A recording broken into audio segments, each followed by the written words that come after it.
Welcome, friends. Today we're going to be talking about inclusions or add-ins into your sourdough. We had a question of one of our supporters who was having issues with their dough really not coming together right.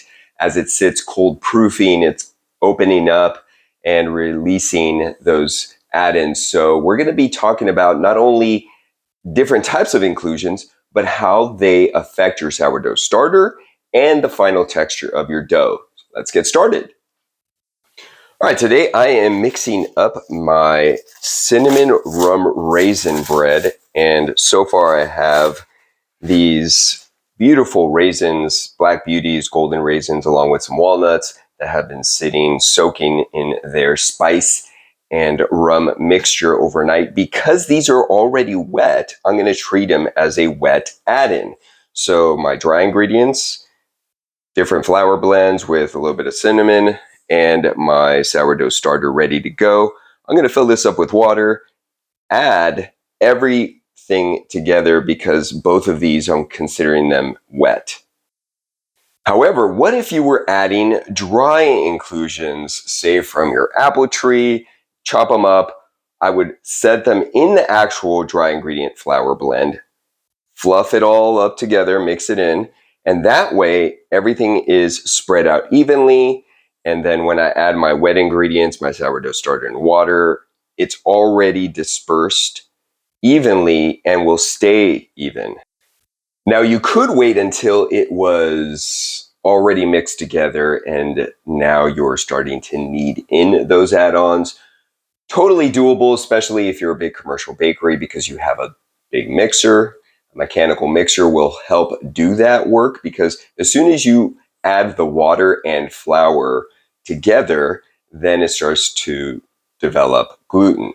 And that gluten strength is what you want, obviously, to have beautiful shaped loaves that hold their integrity, right, their shape. However, at that point, if you try to add something else in, whether it be like butter for brioche or in this case our add-ins, then you have to actually break apart some of that structure in order to include your inclusions/add-ins. Now, if you have a big commercial mixer or even a large KitchenAid, that's not a big deal because the machine is actually doing the work for you. However, if you physically have to do the work, then it becomes more of a strain. And typically what I've seen is bakers will not mix it or knead it thoroughly enough for that inclusion to become part of the matrix. It's always kind of like on the other side of the gluten structure, and therefore it will pop out easily because it's not tied within that matrix, if that makes sense. I guess another way to look at it would be a web. You have that web matrix, something is either stuck on top of it superficially and can pop off easily, or it's truly tied within that web and one with that web. And that's what you want for your inclusions, or else, again, you go cutting into the loaf and an olive pops out or a piece of apple or what have you. Today I have two doughs to work on, roughly about 13 and 14 kilogram batches. So that's about 28 to 32 pounds for my American baker friends here. So I wanted to show you the difference between a texture of the sourdough batch that isn't going to have inclusions, because oftentimes one of the first issues after finally succeeding at when and how to take care of a sourdough starter, next up, and when to use it, how to take care of it and when to use the sourdough starter, that is. But then also, when are you actually done kneading bread? Now, you see, if you take a quick look here, my dough is a little wrinkly, getting a little closer here, but it's not bad.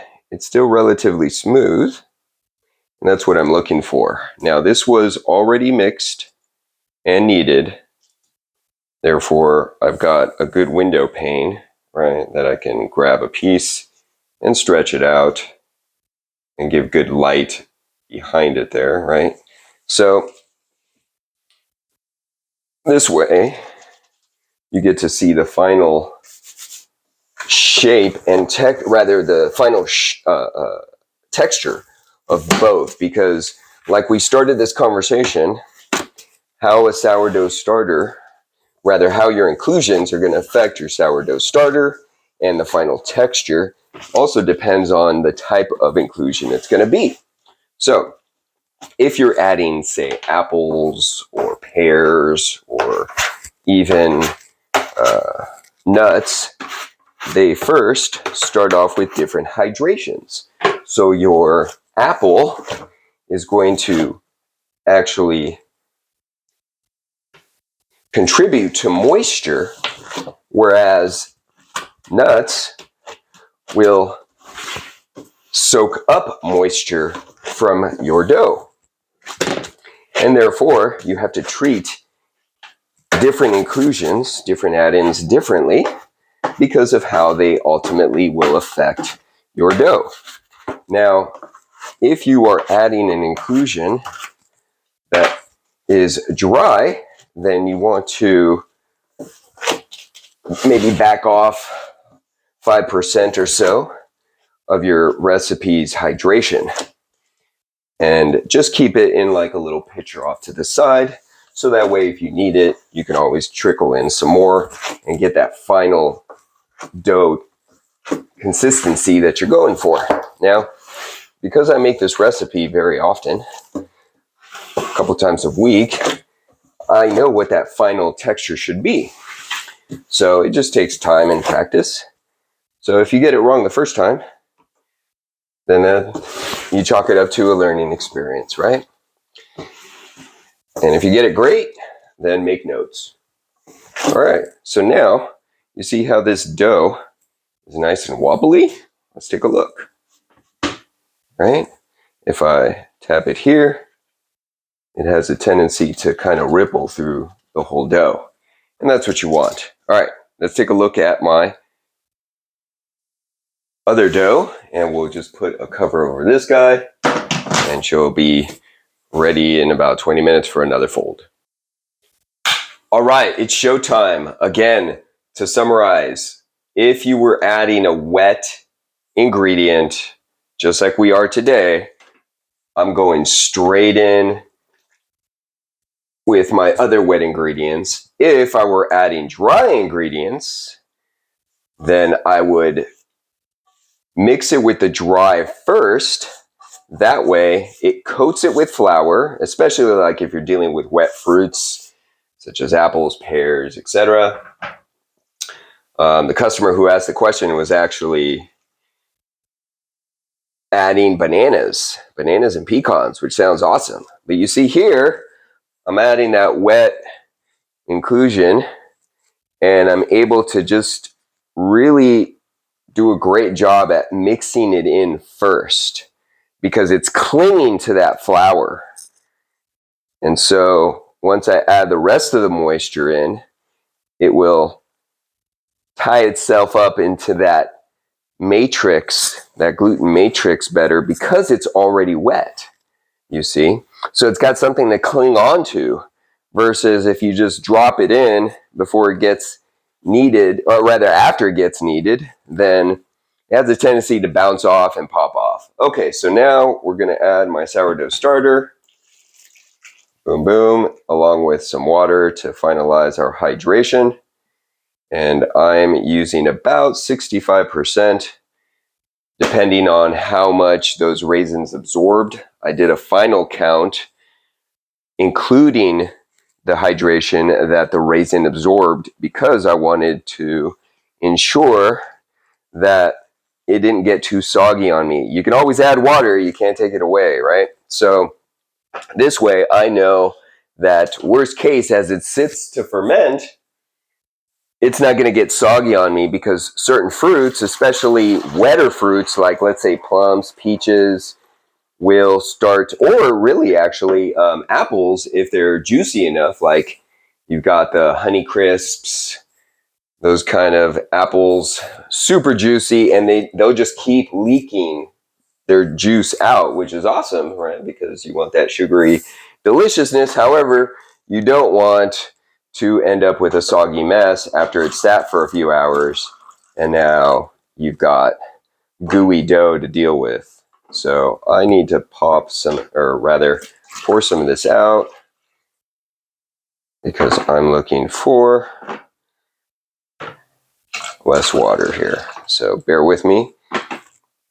There you go. Let's start with this. Again, you can always add water. You can't take it away. At that point, you're kind of stuck with either adding more flour to your mix to try and dry things out, and therefore at that point you got to recalculate all sorts of stuff, right? Your sweeteners or sugar, right? Whatever you were adding, your salt, etc. So that just throws off ratios. So best to reserve water, like I have it there in my scale. And that, therefore, if I do need to add more water, I can trickle it in, then look at my scale to see what the final hydration actually was. All right, and that way you have notes for your next bake. So, going back to types of inclusions, if I were to add a fruit such as plums, guavas, what else is on my menu? Peaches, these fruit groups have a lot of natural acidity. If you were to also make a tomato type, right, the pizza type popular dough recipes out there showing you that they're dumping a whole can of tomato sauce or what have you. Yeah, you could do that. However, you also have to keep in mind what that's going to do to your dough. We talked about the impact of your add-ins in regards to your sourdough starter and your dough texture. So if I were to add a acidic fruit, that's going to bump up the acidity of my overall dough, which in regards to gluten, it will weaken it. So if you add too much acid and your sourdough starter is on more the acidic side, because certain folks love the flavor of the acidic acid or the sourness of a sourdough bread, and you add a bunch of tomato, then that acidity overall level is going to be quite high. And in that case, your bread may have trouble coming together when you're kneading it. I've had that happen. It just feels like it's constantly falling apart. And when it looks like it's smooth, then I back off, let it rest for my fold. And next thing you know, it looks like it's falling apart and tearing when I open it up versus being smooth after what it should look like when you mix and do your folds, or rather after you've done your folds. Okay, so I'm going to add some water because I've got quite a lot of flour here on the floor of my tub. So I'm going to work that underneath here. And again, certain fruits, certain even vegetables will absorb or leak out certain quantity of. So you just have to take each bake and customize it on its own, per se, because you don't know. Sometimes flour sits on the shelf longer than others, therefore it's drier and it's lost more humidity. So at that point, you have to adjust the amount of water. Also, really, the age, not as in I've had my sourdough starter for 30 years, but the last time it was fed, how acidic is it, will actually make the dough feel looser when and more watery when you're mixing, because in essence, that's what I'm still doing right now. I'm mixing. because I still have dry pockets of flour. Nothing's really come together yet. Once that's done, then I consider that mix, and now we're moving on to kneading. And I have a video just on that I can put it in the description if you want more info on that subject. But for now, my dough feels about right. I still have flour here at the bottom of my tub, a little bit there. I'm not going to actually add any more moisture until I at least give this a couple of minutes of mixing it, because there's a tendency to add more water than is needed, especially in the very beginning of a mix. And that's what I consider this right now. So in regards to techniques of how to mix, that's going to really boil down to your shape of container, your skill/strength and endurance level, along with the dough that you're actually mixing, right? This batch that's weighing in at 28 or so pounds /13 kilos is way different than if I were just to mix 2 loaves for the family on a weekend, right? So I intend to obviously make a much larger batch than you might be. However, the principle is the same, which is I want to make sure that during my mix, everything gets well mixed together. And there is no dry pockets, especially in the bottom center there. So right now I'm just cleaning up the corners. I don't have much, in essence, trapped in there because we've done a pretty efficient job here at combining our ingredients. And you can see all this is trapped. Look, it's hard. It was hard to pull out this raisin. It's actually trapped in the matrix of gluten, right? And that's what you want. So let's take a look at the bottom here. Aha! Look at that. That's what you want, nice and clean. There's no dry ingredients because, again, they like to hide there in the very bottom. And next thing you know, you're popping out your container. Oh, there's a little pocket there. That right there. And now we're going to take our scraper. I love these, by the way. They have a handle as opposed to the ones that don't have a handle. And we're just going to give that a nice scrape cleaning, which does 2 things. One, it allows the dough to rest while I'm actually scraping the walls, which is important because it's kind of like the concept of folding a sheet of paper. You can only go so many times and then it starts to unravel on you. So as it relaxes to get a little bit more flexible, I can go in there and scrape any excess that's on the walls and on the floor, freeing that up and mixing it into our dough, because that's important. Sometimes if you have too much stuck on the walls, you feel like maybe your hydration is off, but there's a bunch of stuff stuck to the wall. So get that stuff out first, then do a final balancing, whether you need more or less water, but get it off the walls first so that you have more accuracy in your troubleshooting moving forward. All right, so we are done. So our mix is pretty much done here. Now, you could take a 5-minute break or so, then come back, clean things like this, or have a cup of tea, what have you. And that actually benefits because it will allow this dough to relax a little before you actually start working it and kneading it.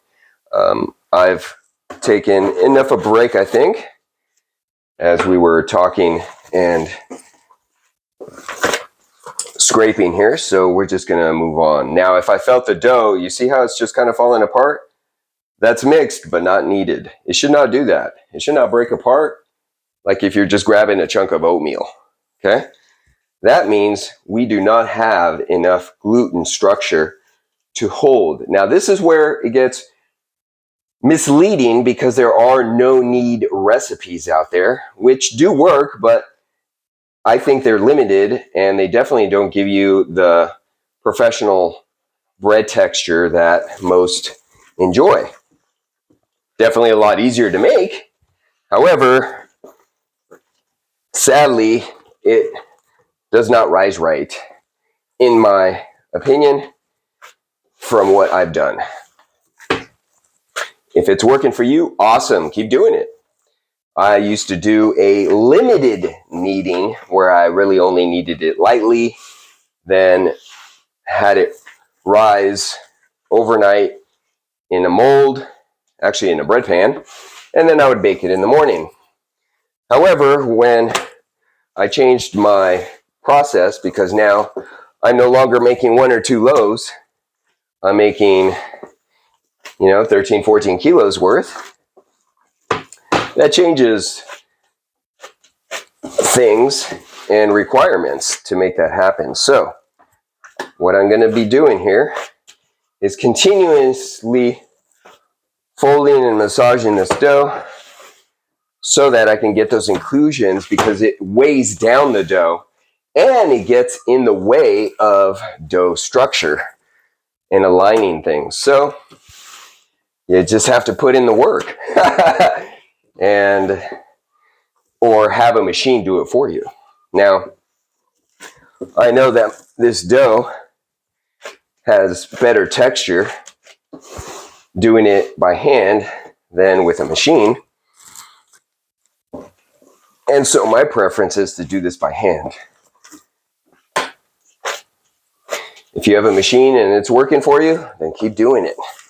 Today's topic, again, how to deal with inclusions so they actually bind to your dough matrix versus spit them out or fall out when you're trying to fold, shape, and bake. Because oftentimes I've been sitting there with a beautiful loaf of fruit bread or a savory bread like my olive and rosemary, and I cut into it and here comes a piece of fruit or an olive popping out of the bread, rolling into on the counter. And that's, though funny, not really what I wanted. This method, which really binds your ingredients, is the method that I use now and I highly suggest. So I'm going to keep doing this for about, I'd say, another 5 minutes or so, which will bring my overall time to 8 or so minutes of kneading, which I find that it's a really good benchmark to adhere to. And oftentimes, bread is left kneaded poorly. I mean, geez, again, there's no knead recipes out there, right? So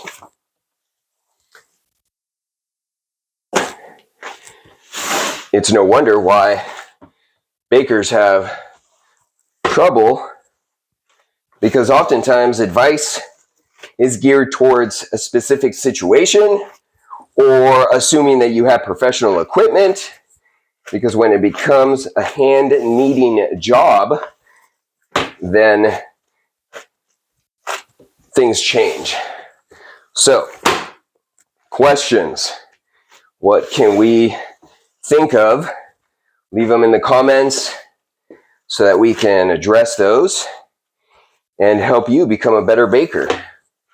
So check this out. You see how bouncy this is getting and wobbly, right? That's when I know I'm getting very close. Just like that other dough that I was mixing without inclusions, right? I would just kind of shake it. And really what I'm doing here is I'm patting it down so that I can get a good uniform shape. Because at the end of the day, if your dough isn't uniform or you got this big blob here and it tapers out and becomes thin on the other side, then your dough is starting off uneven. And if you have an uneven dough, well, chances are you might have an uneven bread at the end too. I don't think it's that big of a deal when you're only making a couple of loaves, but if you have to make more than, say, like 4, you might start seeing one of those loaves come out weird because of where it was in that blob of dough to begin with. Now, granted, if you are mixing, kneading, and then cold proofing or not bulk fermentation, but fermenting for your final rise in the fridge, then that's a little different because the bread has a lot of time to, or I should say the dough has a lot of time to relax and kind of configure itself into its new shape and home. However, I don't refrigerate my dough because I don't have room, one, in my fridge to handle, that much dough or this much dough. And second, if I were to refrigerate it, which I have before, I've done it in a bulk bin such as this versus everything's all scaled out and in its pretty little baskets or what have you. Then you're having to like scale and deal with cold dough, and then your hands get all chilly. And it's just not a comfortable process for me. And if the baker isn't happy, well, is he really putting happy vibes into the bread? So do the method that makes you happy, that works with your situation, your preferences, your dough, and take things like what I'm doing here to help maybe clarify some principles or techniques and give you ideas of how you can tweak your own to make better bread for you and your purpose. Now, this bread is really coming together. You see that? See it wiggle on this side when I press and push here? Let's see. Right, or better yet here. See that? The whole thing wiggles, and that's what you want. That's when you know you have a nice bouncy texture. And now, even the surface of the dough looks a whole lot smoother. And it feels lighter because I have kneaded air into the dough every time I fold it. So now I'm just stretching it out some so that the center here isn't so compressed, and it's easier for me to lift it up one last time. See that? Oh, look at that. That's what we're looking for. It's no longer falling apart on me, and it's quite heavy. So it has that strength built in to handle its own weight. And ultimately, that's going to create a really nice texture when we shape and bake it and eat it. All right, so this has come together now nicely. I'll also create chapters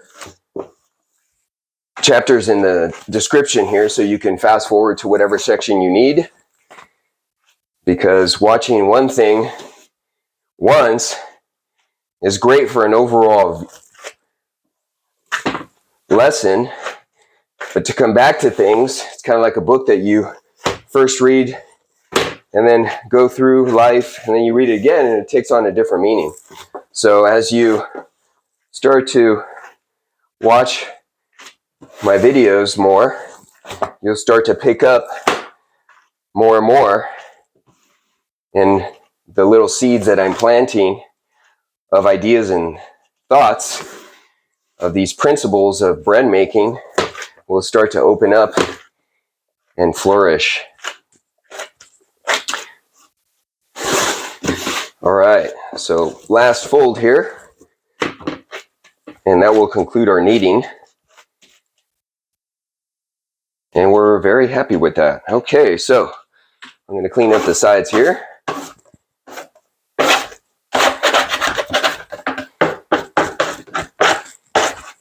And show you one last time what this final texture looks like. And you can see how the fruit has truly become one with your dough. Look at that in here. Hello. See that? That's how you want it to look. And then I'll show you one last view of what it looks like after it's sat for about 20 minutes. And then after what it looks like after that fold done, so that you can see how the texture starts to smooth out. Because if it still stays rough looking after your first fold, then Houston, we have a problem. All right, stay tuned.